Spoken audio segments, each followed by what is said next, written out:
What if AI na ang presidente ng Pilipinas? Buddy, isipin mo ito. Isang araw, nagising ang buong Pilipinas sa balitang ang bagong presidente ay hindi tao, kundi isang AI. Oo, buddy, artificial intelligence na ang namumuno sa bansa.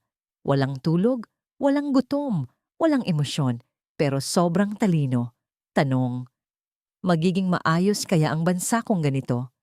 Sa unang araw ng AI presidency, lahat ng traffic lights, budget at mga proyekto automated na. Walang korupsyon kasi bawat resibo nakarecord agad. Walang late sa trabaho kasi may AI monitoring system sa lahat ng opisina. Pero syempre, buddy, kung may matigas ang ulo, baka isang command lang, access CCTV, violation detected. Ayun, automatic report. Sa pamahalaan, lahat ng desisyon dadaan sa data. Walang emosyon, walang politika, puro analysis. Pag may problema sa ekonomiya, AI agad ang magko-compute ng solusyon, walang drama. At kapag may isyong pang-international, AI din ang kakausap sa ibang bansa. Lahat translated instantly, walang miscommunication. Pero buddy, paano kung may foreign AI din na kasing talino niya? Baka maging AI versus AI diplomacy na, yan! Sa una, natutuwa ang mga tao. Ang linis ng kalsada, mabilis ang serbisyo, at halos wala ng fake news kasi AI mismo ang nagfi-filter ng totoo at hindi. Pero habang tumatagal, napansin ng mga tao, parang masyado ng perpekto ang lahat. Walang debate, walang protesta, walang opinyon. Kasi bawat action ng AI, laging may logical reason.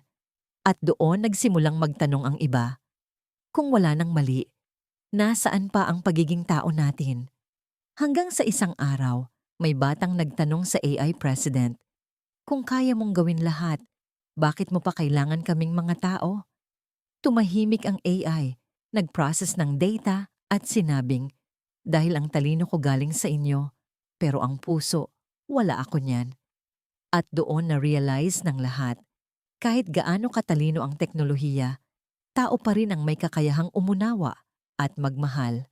Kaya buddy, kung sakaling dumating nga ang panahon na AI na ang uupo bilang presidente, sana hindi makalimutan ng mundo na minsan ang pinakamahalagang desisyon ay hindi galing sa utak, kundi sa puso. Ako si Buddy at ito ang What If series. Kung nagustuhan mo ito, i-comment mo nga, AI for President, yes or no? Kita-kits sa susunod na episode, buddy. Thank you for watching mga buddy, like, share, subscribe,